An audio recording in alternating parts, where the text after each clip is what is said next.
رئیس المنافقین، یہ بھی بخاری میں موجود ہے، عبداللہ بن ابی کتنا بڑا منافق تھا اور کتنی اذیتیں آقا علیہ الصلوۃ والسلام کو اس نے دی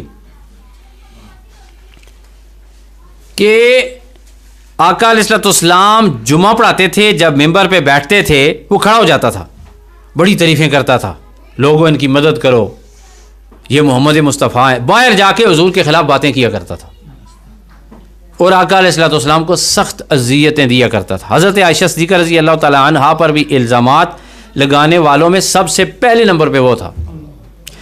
جب وہ فوت ہوا اس سے پہلے اس نے حضور علیہ الصلوۃ والسلام کے چچا حضرت عباس رضی اللہ تعالیٰ عنہ کو قمیض دی تھی کسی موقع پہ، تو آقا علیہ الصلوۃ والسلام جب گئے تو اس کی تدفین ہو رہی تھی، عبداللہ بن ابی مر گیا، اس کی جب تدفین کے موقع پہ آقا علیہ الصلوۃ والسلام اس کے پاس گئے تو اس کو قبر کے اندر دفن کر دیا گیا تھا، تو آقا علیہ الصلوۃ والسلام نے حکم دیا کہ اسے قبر سے باہر نکالو۔ عبداللہ بن ابی کی لاش قبر سے باہر نکالی گئی اور نبی علیہ الصلوۃ والسلام نے پھر اپنی قمیض کہا کہ اسے پہناؤ، تھا وہ کافر اور اپنا مبارک لاب بھی اس کے منہ میں لگایا۔ اللہ تعالیٰ کا فرمان تھا، اسی وقت نازل ہو گیا کہ آپ ان کے لیے دعا نہ کریں کیونکہ یہ آپ کے دشمن ہیں، لیکن آقا علیہ الصلوۃ والسلام نے اس موقع پر بھی اپنے چچا کے ساتھ کی ہوئی نیکی کو واپس پلٹایا۔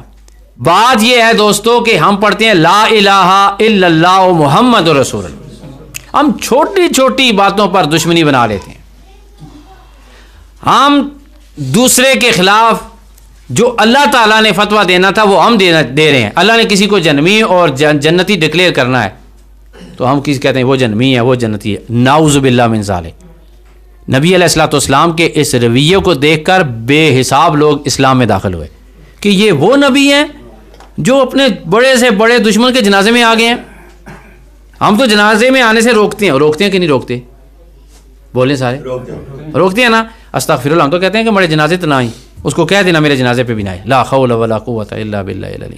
میں نے پچھلے جمعے کو پچھلے درس میں کہا تھا کہ اگر وہی آپ کے جنازے میں آ جائے تو ہو سکتا ہے آپ کی مغفرت ہو جائے۔ روکنا نہیں چاہیے، چھوٹی چھوٹی باتیں دل میں نہیں رکھنی چاہیے۔ اس عنوان پہ میں بہت سارے لیکچر دے چکا ہوں، چونکہ ہمارے آج کے عنوان کے ساتھ یہ ریلیٹڈ نہیں ہے تو اس لیے میں آگے چلتا ہوں۔ نبی علیہ الصلوۃ والسلام کھجوریں تقسیم کر رہے تھے، کیا کر رہے تھے؟ کھجوریں تقسیم۔ میرے ساتھ ایک اسٹوڈنٹ ہوتا ہے، اس کو میں کہتا ہوتا ہوں بیٹا اب وہ میں اسے بتاتا ہوں آ جاؤ بھائی کھانا لے جاؤ، وہ آتا ہے کھانا لے جاتا ہے، میں نے کہا بیٹا اپنی عادت ڈالو کہ شکریہ، اپنی عادت ڈالو جزاک اللہ، ایک تو دعا بھی ہے اور سنت مصطفیٰ بھی ہے اور سونی پیاری ادا بھی ہے، ٹھیک ہے جی۔ تو حضرت رسالت مآب صلی اللہ علیہ وسلم کھجوریں دے تھے، اس کو کھجوریں دیں، اس کو کھجوریں دیں، اس کو دیں، کھجوریں دے رہے تھے آقا علیہ الصلوۃ والسلام۔ تو اتنے میں آپ نے جب حضرت اسید بن خضیر رضی اللہ تعالیٰ عنہ کے ہاتھ پر کھجوریں رکھی نا، تو آقا علیہ الصلوۃ والسلام نے جو ہی ان کے ہاتھ پہ کھجوریں رکھیں تو وہ کہنے لگے جزاک اللہ اطیب الجزائے، یا رسول اللہ صلی اللہ علیہ وسلم آپ کو اللہ بڑی اچھی جزا عطا فرمائے۔ اور حضور پاک صلی اللہ علیہ وسلم بڑے مسکرائے اور آپ نے جواباً کہا جزاکم اللہ اجزل الجزائے و اطیب الجزائے، تجھے اللہ پاک جزاؤں کی جزا اور اچھی جزا عطا فرمائے۔ تو یہ عادت اپنے اندر ڈالیں نبی علیہ الصلوۃ والسلام کی سنت مبارکہ۔ بعض اوقات ہم دکاندار سے چیز لاتے ہیں تو باپ بیٹے سے کہتا ہے پتر شکریہ ادا کر لو، پتر جی کہتے ہیں وہ جی پیسے کے دیسنا، پیسے لیے ہیں نا اس نے، اور پیسے تو لیے ہیں۔ وہ دکاندار بھی آپ کے لیے باعث رحمت ہے، یہ دکاندار سارے دکان بند کر دینا 4 دن کے لیے تو آپ کے گھر کا چولہا بھی بجھ جائے گا۔